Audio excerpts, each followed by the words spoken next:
welcome back to Definitely Not Definitive. I'm Ken. And I'm Bethany. And we're just a smitten couple in love that loves reacting to some Smite. Smitten for Smite. Smitten for Smite. And so we're checking out the Norse gods. Man, having trouble speaking today. We are checking out the Norse gods. This is part 2 of that. If you want all of our Smite reactions, check out the description of this video. We got a playlist there for you. So the way this works is it's character draft, and we got some claim tickets left. The ones that are left over, you don't get any. I was gonna say you don't get to claim anybody. What? And then we have a special one where we can steal something, or we can block somebody from stealing something. You only get one of these. Okay, feeling it today. Let's do it. Feeling it. Feisty. Feisty.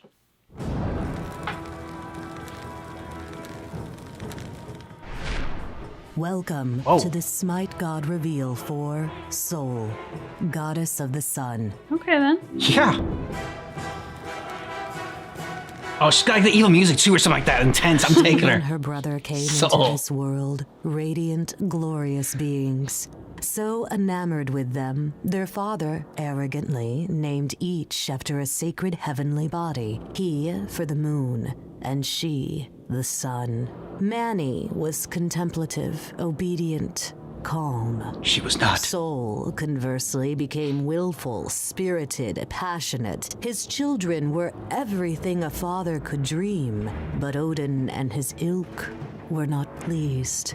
To the sky, Mani and Sol were sent, forced to drag the sun and moon behind them as the sons of Fenrir pursued them. Mani completed his task, while Sol, furious at her circumstance, defiantly blazed on, taunting the ferocious Skoll.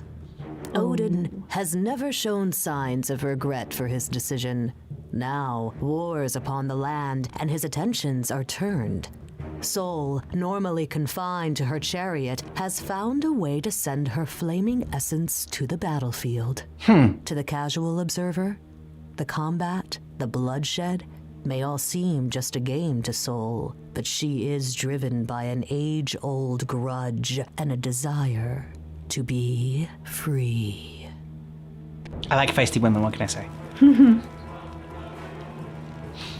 Sol uses a mixture of basic attacks and abilities to deal out large amounts of damage in a short period of time. By managing her resource, heat, she can surprise her opponents with the rapid increase in damage, while also using her strong area of effect damage to control enemies. That's cool. Characters that provide a lot of crowd control, like Xin Qian, Athena, or Ymir, pair well with the goddess of the sun. Sol's passive is Unstable Manifestation.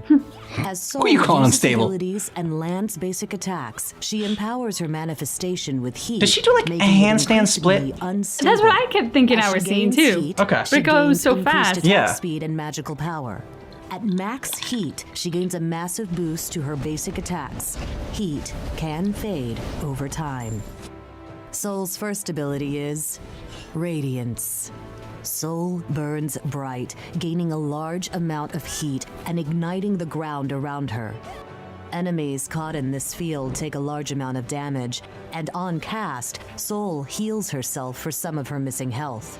This ability acts as the quickest way for Sol to generate heat, so using it early in a fight can boost you to your max heat state. Upon activation, Sol's next basic attack explodes, creating a shockwave that damages on the way out. Once at max size, it quickly retracts, dealing damage again and slowing the target. It is important to note that this explosion will occur either on first enemy contact or at max range, allowing you to catch people outside of your normal attack range. Sol's third ability is Disapparate.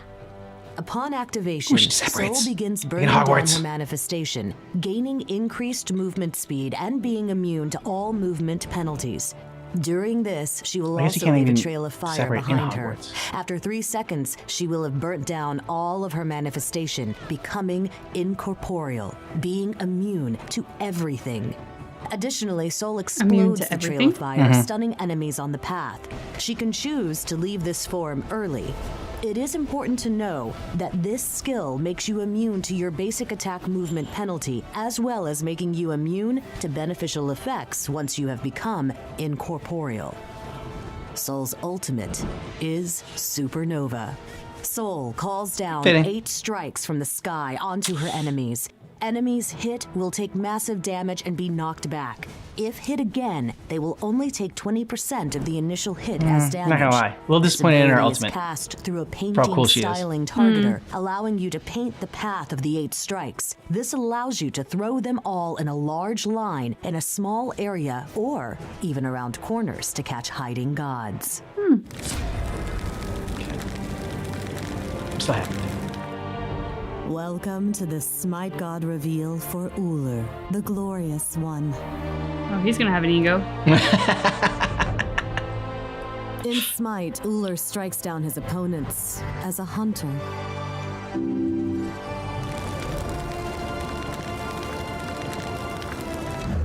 Amongst the snow-capped forests of the frigid north resides the hunter god of glory, Ullr.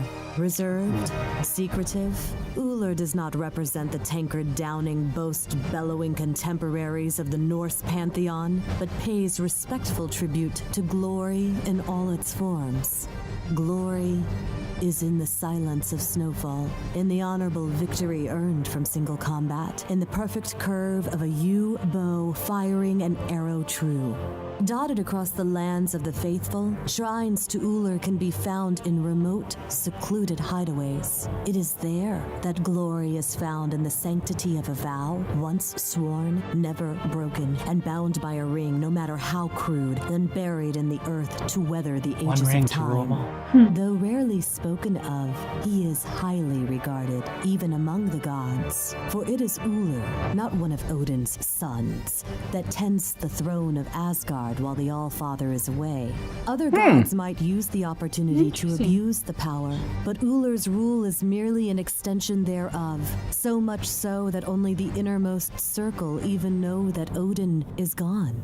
All the more noticeable is it, then, that Ullr has abandoned this post to join the fray. Early on did Odin take the field of battle, leaving Ullr to manage the kingdom. So great a threat must this war be as to endanger the very survival of Asgard.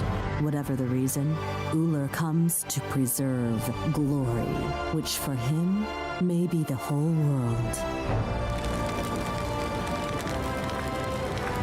Never heard of him before. Yeah, me neither. Ullr's passive is called Weapon Master.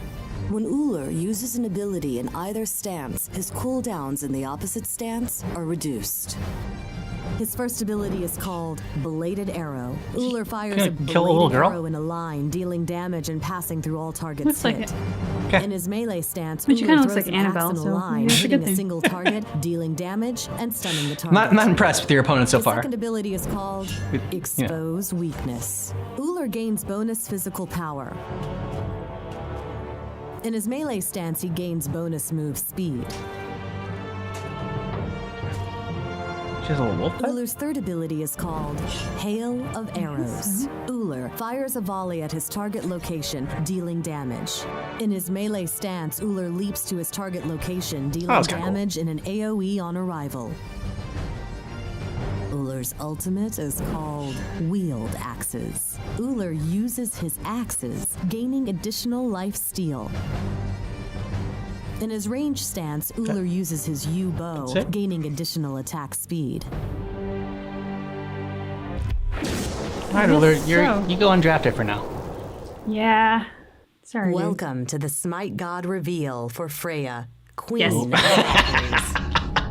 Valkyries, the elite and angelic warriors of the Nordic pantheon, are as beautiful and dangerous as a midnight winter storm. Yet, their queen, Freya, so irresistibly desirable, so uncompromising in warfare. I'm just gonna make you burn it. I'm gonna make try to the steal her. Valkyries seem nothing more Burned. than plain paper dolls. She's the object of desire for every god, every man, and the envy of every woman. Even the frost giants crave her for their own, often devising devious plans to trick or force her into marriage.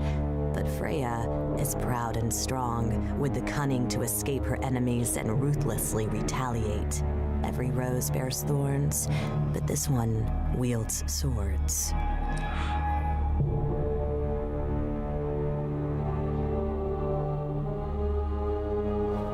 In Smite, Freya is a melee magic. Oh, hey, what's going on? Freya's passive is called Breezing Amon's Blessing. Freya's necklace converts a percentage of her magical power to physical power, allowing her basic attacks to gain in strength as her magical power grows. Her first ability is called Irradiate. Once activated, Freya's basic melee attacks do additional magical damage, plus a percentage of her magical power for a short time.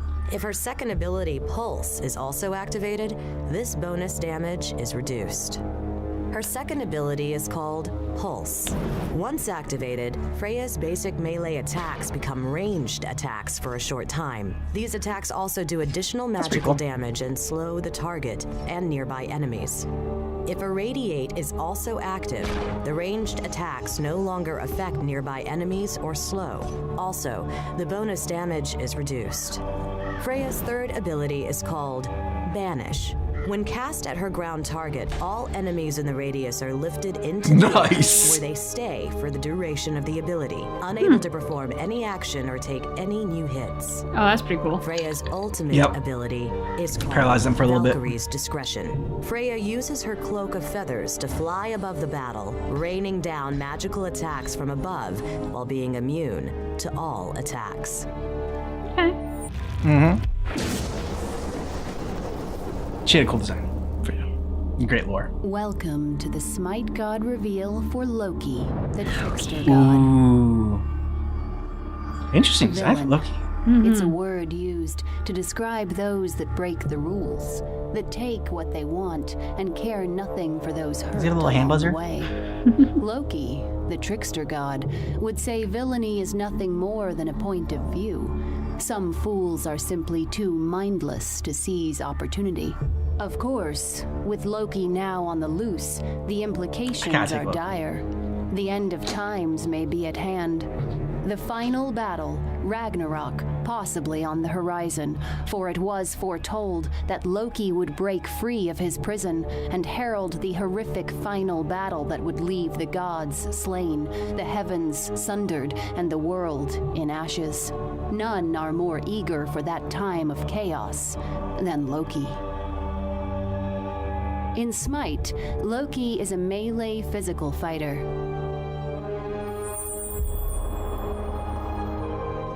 Loki's passive is called Behind You. Loki deals Of course it is. 20% more damage from his basic attacks when hitting enemies from behind. Makes sense. His first ability is called Vanish. Once activated, Loki disappears in a puff of smoke for 3 seconds. While invisible, he is immune to slows and moves 50% faster than normal. His next basic attack from invisibility applies a bleed to his target and reveals himself. His second ability is called Decoy. Loki spawns a decoy version of himself that taunts all nearby enemy minions. After 3 seconds, the decoy explodes, dealing damage to all enemies within the radius. Loki's third ability is called Aimed Strike. Upon activation, Loki's next basic attack does additional damage and slows the enemy.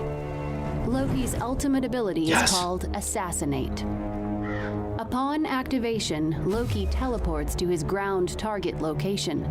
If an enemy god is within the radius, Loki will backstab that target, dealing damage and a stun. Sounds cool as I would have liked, but I mean, I gotta take Loki. Welcome to the Smite God reveal for Thor, the god of thunder. Thor, I mean, if you have Loki, I might as well have Thor, right? Yet his hammer, Mjolnir, is nearly as famous as he is. Yum yum. And Thor will not be parted from it. Odin, the All-Father, bore many children, but none as well-known nor as mighty as Thor, who had the strength to move mountains and the power to call lightning from the sky. Despite these incredible gifts, Thor's enemies were cunning, bloodthirsty, and numerous. The frost giants constantly threatened to invade Asgard, requiring every ounce of Thor's near limitless strength just to keep them at bay. Had the tide truly turned, Asgard might have been destroyed, but a simple prank played by the treacherous Loki ended with the creation of Mjolnir, the legendary hammer, and with it, Thor utterly crushed the frost giant. In Smite, Thor is a melee physical fighter, capable of causing serious mayhem from long distances. Thor's passive is called Warrior's Madness. He gains 20 physical power for each enemy god within 30 feet. The passive stacks up to 3 times, so Thor is encouraged to get in the middle of team fights. I feel like when he hits people, they should like get knocked back. Attunement. Thor throws his hammer out in a line target in front of him, damaging all enemies in the path of the hammer. The hammer then returns to Thor, doing half the damage on its path. If an enemy god was hit by the hammer throw, they take double damage on the return path. His second ability is called Tectonic Rift. Thor slams his hammer into the ground, creating a fissure where the earth rips up from the ground, slowing enemies and creating an impassable barrier. That's cool. Thor's third ability is Berserker Barrage. Thor spins his hammer wildly, damaging all enemies in a close area around him. He is immune to knock-up and slows for the duration of the ability. That was pretty cool. Thor's ultimate ability is called Anvil of Dawn. After a brief build-up, Thor flies up into the air. Nice. From there, he is able to select a distant ground target where he comes crashing down, doing damage and stunning any enemies in the radius. It's the best ultimate so far from this group.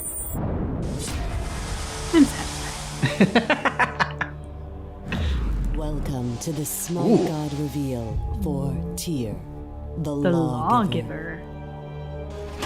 Okay. Yeah. In Smite, Tyr crushes his Where his hand opponent is, as he's a got- melee physical bruiser.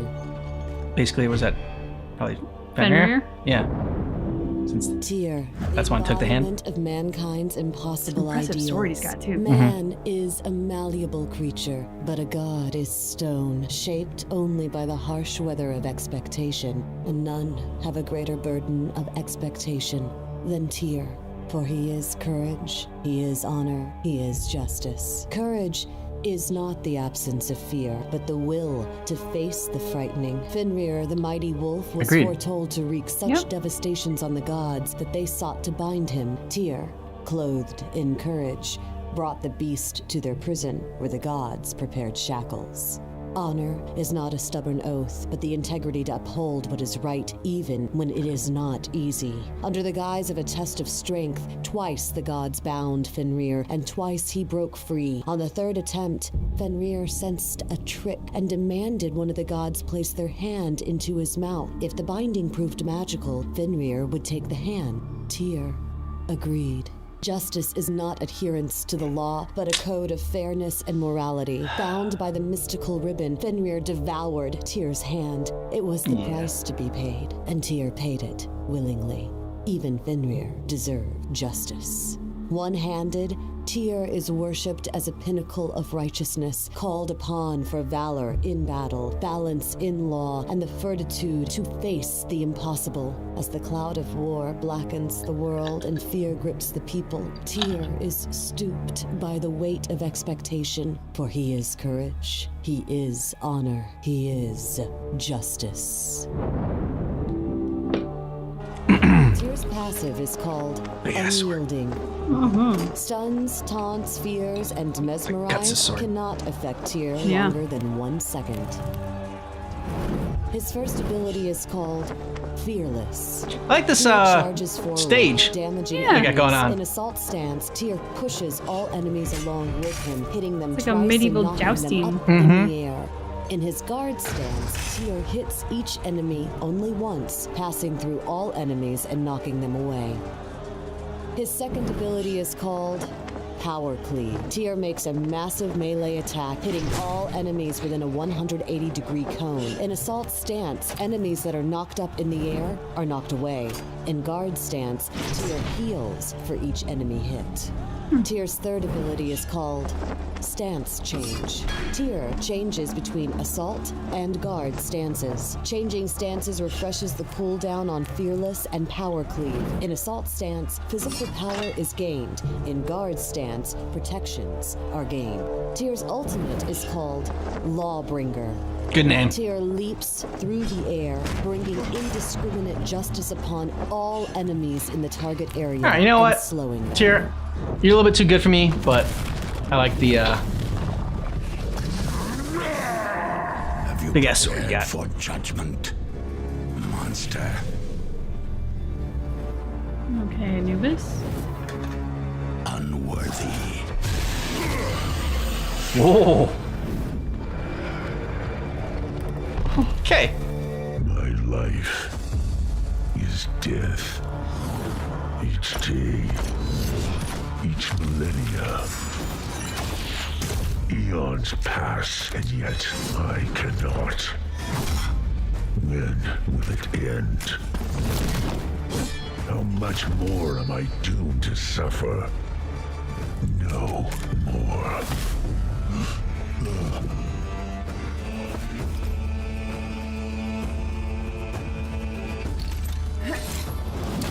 No more. Nice.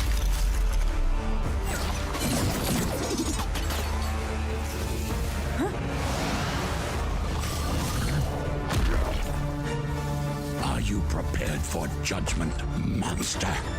I just want this to end. You are still unworthy.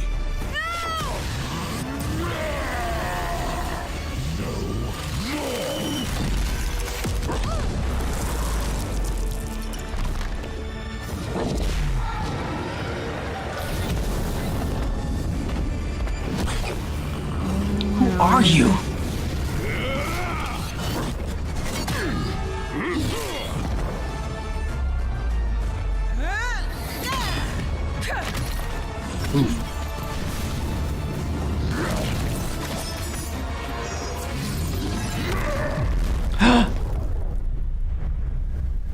Surtr? I think so. Uh, He's got the two horns. yeah, and then dug it in like that, like to get Ragnarok. Death. But this is not where You got Ullr. This is where monsters rise. He's too evil for your team. He does have a hell of a trailer. Right? Damn. Very impressive. Yeah, Surtr, yes. Very, very impressive. Agreed. Gods and goddesses, welcome to the Smite God reveal for Surtr, the Fire Giant. What's that, a tiara? It is said It's a that crown. when mighty Surtr moves from his post on the frontiers of Muspel, the heavens shall break apart, the earth shall burn, and warriors will tread the path from hell. Carrying his bright sword, he will lead the sons of Muspel into battle with the Norse gods, a battle which will end with Surtr's flames engulfing the world. Over the millennia, many gods have trespassed on Surtr's territory, either in the course of a quest or simply because they desire a challenge. He has faced gods in battle many times, and he has tasted many defeats at their hands. Over and over again, Surtr is cast down only to rise again like a rekindled flame, but with each defeat, the heat of his wrath grows ever stronger, and sooner perhaps than the gods realize, Surtr will leave his post at last and march to the world's ruin.